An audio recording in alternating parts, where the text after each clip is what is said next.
میں یہ کہنا چاہتی ہوں کہ بلکان کی ریاستوں میں میری طرح کی ہزاروں لڑکیاں ایسی ہیں جنہیں ترکوں نے یتیم بنا دیا ہے.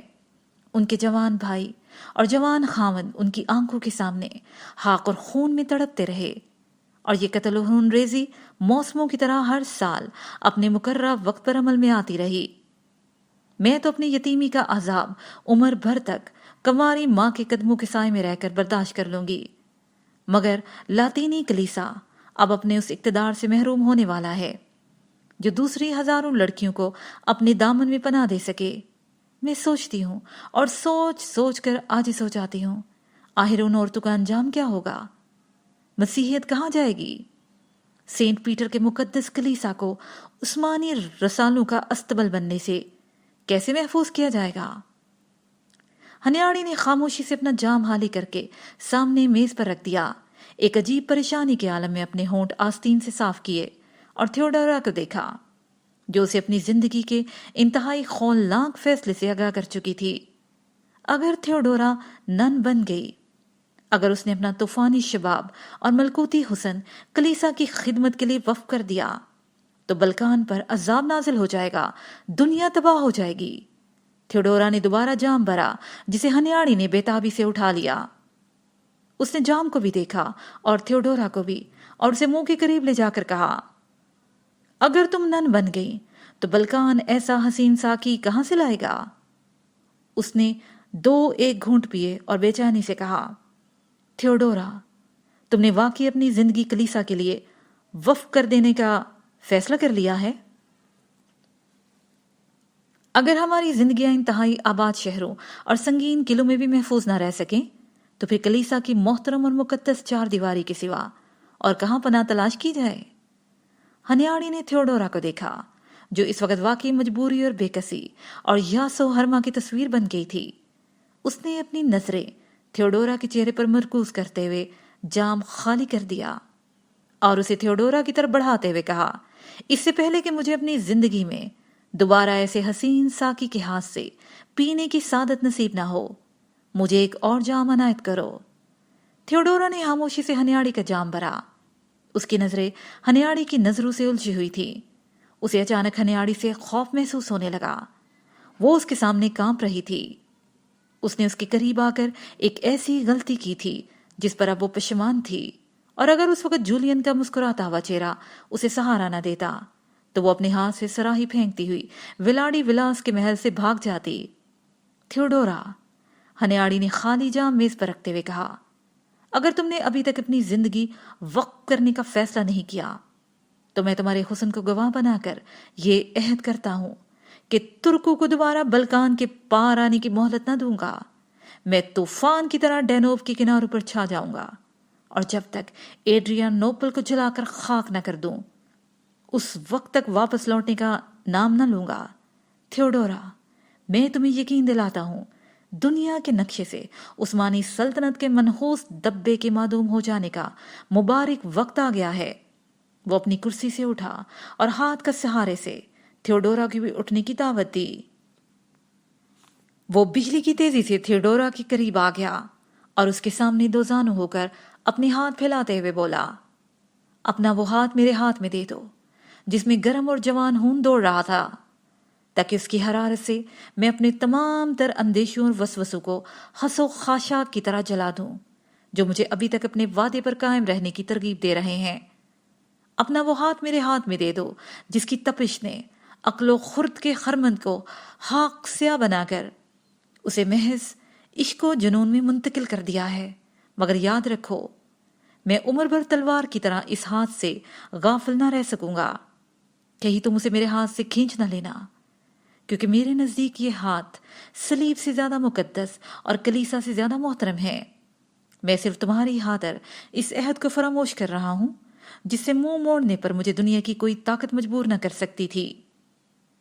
ہنیاڑی جب تھیوڈورا کے کامتے ہوئے ہاتھ کو چوم رہا تھا تو جولین نے ولاڈی سلاس کے کندھے پر آہستہ سے ہاتھ رکھا اور اس کی توجہ ان دونوں کی طرف مبذول کروائی. ہنیاڑی نے تھیوڈورا کو خراج عقیدت پیش کرنے کے بعد میز پر پڑی ہوئی سراہیوں کو ٹٹولا. سب خالی تھیں. اسے باری باری سب کو انڈیلا اور جو چند ایک قطرے جام میں جمع ہو گئے انہیں للچائی ہوئی نظروں سے دیکھا، جام اٹھایا اور اسے تھیوڈورا کی طرف اس طرح حرکت دی جیسے وہ ثابت کرنا چاہتا ہو کہ یہ تمہاری صحت، تمہارے شباب، تمہاری محبت اور تحفظ کا جام ہے۔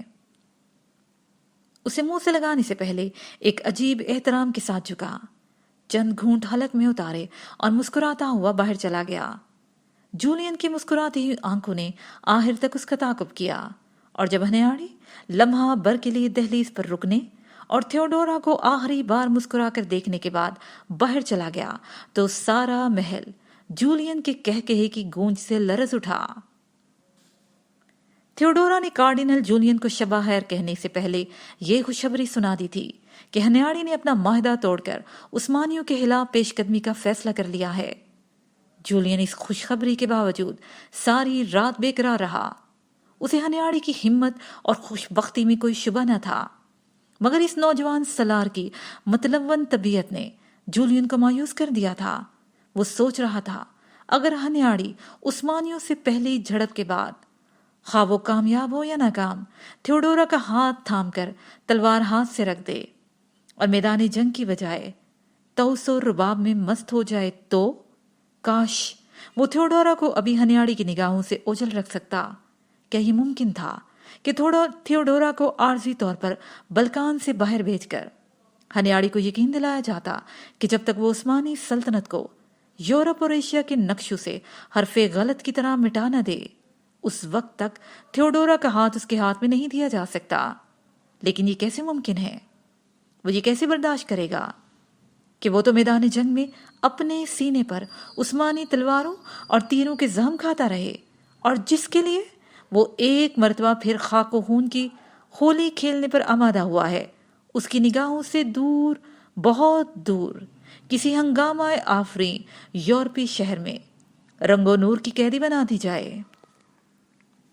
جولین نے نیند کی خواہش میں بار بار کروٹیں لیں۔ وہ سوچ رہا تھا بذات خود تھیوڈورا کو بھی ترکوں کے خلاف کیوں نہ استعمال کیا جائے۔ جولین کا یہ اقدام بلکانیوں کی موروثی روایات کے عین مطابق تھا۔ کیسر روم سے لے کر بلکان کے عام ریاستی باشندوں تک ایسا خاندان مشکل سے نظر آتا تھا جس نے اپنی بیٹیاں اور بہنیں ترکوں کے حوالے نہ کی ہوں۔ کیسر اندرونیکس اور ہنگری کے بادشاہ سرزاس کی بیٹیاں ابھی تک عثمانی حرم میں زندہ تھیں۔ تاریخ شاہد ہے کہ جب مسیحی سیلاب عباسی سلطنت کی نااہلی، عیش کشی اور عاقبت نااندیشی کے باوجود بغداد کی مرکزی حکومت کی چٹان سے بار بار ٹکرانے کے بعد ناکام واپس لوٹ گیا، تو فرانس اور وینس کے سوداگروں نے اپنی بیٹیاں چنگیز خان کے دربار میں بیچ کر منگولوں کو مسلمانوں کے خلاف اکسایا۔ تیمور کو ترکوں کے خلاف میدان میں کون لایا؟ یورپ۔ بایزید یلدرم کی عبرتناک شکست کے اسباب کیا تھے؟ عورت، سرزاس کی بیٹی لیڈی ڈسپینا، جس نے کوسوفو کے میدان میں ترکوں کے ہاتھ سے اپنے بادشاہ باپ کی موت کے بعد یہ قسم کھائی تھی کہ وہ بایزید کی بیوی کی حیثیت سے ترک حرم میں داخل ہوگی اور جب تک اس کی سلطنت کو تباہ و برباد نہ کر دے اس وقت تک حرم سے باہر نہ نکلے گی۔ تھیوڈورا کو عثمانی حرم کی زینت بھی نہ بنایا جا سکتا تھا، کیونکہ جیسے ہی ہنیاڑی کو معلوم ہوتا کہ وہ جس دوشیزہ کو حاصل کرنے کے لیے اپنی قسم توڑ کر میدان جنگ میں اترا ہے، اس کی زندگی کلیسا کی جگہ سلطانی حرم کے لیے وقف ہو چکی ہے، تو وہ بالکل دیوانگی کے عالم میں ہاتھ سے تلوار پھینک کر شاید خود بھی راہبانہ زندگی اختیار کرے گا۔ وہ اب پھر کروٹ بدل رہا تھا۔ آج خیالات کا ایک لامتناہی سلسلہ اس کے دماغ کے ہر تار کو جنبش دے رہا تھا۔ شدت درد سے اس کا سر پھٹا جا رہا تھا۔ تھوڑی ہی دیر کے بعد اس کے ذہن میں ایک نیا خیال آیا جس کے تصور ہی سے اس کے خشک ہونٹوں پر مسکراہٹ پھیلنے لگی۔ بلکان کے ایک معزز نواب کی بیٹی سلطان مراد کی چہیتی بیگم اور سلطان کی ستیلی ماں کی حیثیت سے وہ آج بھی زندہ تھی۔ نہ صرف زندہ تھی بلکہ اس کا ایک بیٹا بھی تھا۔ عثمانی سلطنت پر مراد کے بعد جو حق محمد کو حاصل تھا، مراد کی مسیحی بیوی کا بیٹا بھی اتنا ہی حقدار ہے۔ اگر اس کم سن شہزادے کو ایڈرینا سے نکال کر عافیت کے ساتھ یورپی مقبوضات میں پہنچا دیا جائے تو محمد کے مقابلے میں تخت کا ایک اور وارث میدان میں لایا جا سکتا ہے۔ یہ کام اگرچہ مشکل ضرور ہے لیکن ناممکن نہیں۔ تھیوڈورا کو اس مہم کے لیے تیار کیا جا سکتا ہے۔ وہ ناتجربہ کار، عقیدہ پرست لڑکی مسیحیت کی عظمت کے لیے کسی قسم کی قربانی سے دریغ نہ کرے گی۔ اور اگر ہنیاڑی کو یہ معلوم ہو گیا کہ تھیوڈورا نے کس طرح جان جوکھم میں ڈال کر ایڈرینا سے محمد کے ستیلے بھائی تخت کے ایک اور دعوے دار کو یورپ لانے کی ذمہ داری لے لی ہے، تو ایڈرینا ایک ایسے طوفان کی نظر ہو جائے گا جسے برداشت کرنا ناممکن ہے۔ عثمانیوں پر دو محاصول سے پیش قدمی ہوگی، ایک طرف اپنے حسن و شباب کی برکتوں سے محفوظ تھیوڈورا اور دوسری طرف تیر و سنا سے مسلح ہنیاڑی۔ وہ اپنے خیال کی حماقت پر بے ساختہ مسکرایا، اٹھا اور اٹھ کر بیٹھ گیا۔ پچھلی رات بالکل خاموش تھی اور اسے اپنے تنفس کی آواز کے سوا اور کچھ سنائی نہ دیتا تھا، جو ان جذبات کی شدت اور احساسات کے وفور کی وجہ سے تیز ہو گئی تھی۔ پھر وہ بستر سے اٹھ کھڑا ہوا۔ اسے رات کے 3 پہر آنکھوں میں کاٹ دیے تھے۔ معاہدہ زجتین کے بعد عیسائی دنیا جس شرمناک سازش کو پروان چڑھانے والی تھی، جولین اس کا سربراہ تھا۔ اس سازش کی کامیابی براہ راست جولین کی ذمہ داری تھی اور وہ اس کی کامیابی کے خواب دیکھ رہا تھا۔ جولین منصوبے بنا بنا کر تنگ آ گیا۔ اب اس کا دماغ شل ہو چکا تھا، اس کی آنکھیں دکھ رہی تھیں، اس کا رواں رواں جل رہا تھا۔ تھوڑی دیر آرام کرنے کے لیے وہ اپنے بستر کی طرف بڑھا، بیٹھا اور لیٹ گیا، اور چند ہی گھڑیوں میں نیند نے اس پر غلبہ پا لیا تھا۔ دروازے پر زوردار دستک کی آواز سن کر اس کی آنکھ کھل گئی۔ وہ اپنی دونوں آنکھیں ملتا ہوا اٹھ بیٹھا اور بولا، میں جاگ رہا ہوں، اندر آ جاؤ۔ پھر وہ سرکا اور ہنیاڑی اپنے مخصوص سفید فوجی لباس میں دہلیز پر کھڑا جولین کے کمرے کا جائزہ لے رہا تھا۔ ہنیاڑی وہ زیر لب مسکرایا، اسے اپنی آنکھیں ملی اور بڑی بےتابی سے ہنیاڑی کے قریب آیا۔ وہ کتنا خوبصورت لگ رہا تھا، سفید فوجی لباس، سیکل کیا ہوا نکرئی خود، کلگی میں لگے ہوئے حسین اور رنگین پروں کی چھلمل، اور کمر میں لٹکی ہوئی تلوار۔ عجیب بہار ہے، جولین کے ہونٹ لرزنے لگے۔ آہا، بلکان کا وہ خوش نصیب جوان سالار جس نے مادر وطن ہنگری کی حفاظت کے لیے اپنی شجاعت اور بے جگری کے باعث یورپ کی جنگی تاریخ میں ایک ایسا مقام حاصل کر لیا جہاں اس کے نام کے آس پاس گنتی کے چند ہی فاتح دکھائی دیتے ہیں۔ میں کہیں ہاپ تو نہیں دیکھ رہا؟ کہیں میرے احساسات کی شدت نے مجھے دھوکہ دینا تو شروع نہیں کر دیا؟ ہنیاڑی نے سپاہیانہ سنجیدگی سے کہا، میں نے ترکوں کے خلاف پیش قدمی کا فیصلہ کر لیا ہے۔ مبارک مبارک، جولین چلایا۔ صلیبی جانباز کوچ کے لیے تیار کھڑے ہیں، ہنیاڑی نے کہا۔ آئیے، آپ انہیں برکت دیجیے اور دعا کے ساتھ رخصت کیجیے۔ مجھے یقین ہے تم جیسا ذمہ دار شخص یہ غلطی دوبارہ نہ کرے گا۔ جولین نے ہنیاڑی کے کندھے پر ہاتھ رکھ کر کرسیوں کی طرف بڑھتے ہوئے کہا، ترکوں کو اس قدر سادہ دل نہ سمجھو کہ انہوں نے مراد کے بعد اپنے دفاع اور تحفظ کے لیے کوئی موضوع قدم نہ اٹھایا ہوگا۔ تم جس جنگ کے لیے صلیبی لشکر کی رہبری اور قیادت کر رہے ہو، وہ جنگ تاریخ کی فیصلہ کن جنگوں میں شمار ہوگی، اور ایسی یادگار جنگ کے لیے ہمیں ہر ممکن احتیاط اور دور اندیشی سے کام لینا ہوگا۔ اس نے کرسیوں کے قریب پہنچ کر ہنیاڑی کو بیٹھنے کا اشارہ کیا اور خود اس کے پہلو میں بیٹھ کر ایک طویل ٹھنڈی آہ بھرتے ہوئے کہا، ترک پورے 200 سال کے بعد قابو میں آئے ہیں۔ اگر وہ اس مرتبہ بھی ہمارے خاص سے نکل گئے تو پھر یورپ کی مسیحی آبادی کو ترکوں کی غلامی سے محفوظ رکھنے کا کوئی امکان باقی نہ رہے گا۔ عثمانی دستے معاہدہ زجدین کی روح سے بلکان کے سرحدی قلعے خالی کر رہے ہیں۔ سربیا کو ان کے وجود سے پاک ہو لینے دو، ولاشیا کے ان کے علاقوں کا جو عثمانی سلطنت میں شامل ہو چکے تھے ہنگری سے الحاق ہونے دو، اور پھر نہ جانے کیوں جولین اپنا کہا کیوں نہ روک سکا۔ وہ دیر تک ہنستا رہا اور ہنیاڑی عجیب سنجیدگی کے عالم میں اس کا منہ تکتا رہا۔ جولین کے چہرے پر ابھی تک ایک پراسرار مسکراہٹ پھیلی ہوئی تھی۔ اس نے ہنیاڑی کی طرف جھکتے ہوئے کہا، اور پھر ان سرحدی قلعوں کی سپاہ کو ذرا میدان میں بھی نکل لینے دو۔ سمجھے؟ سمجھا، ہنیاڑی نے کرسی پر زور سے ہاتھ مارتے ہوئے کہا۔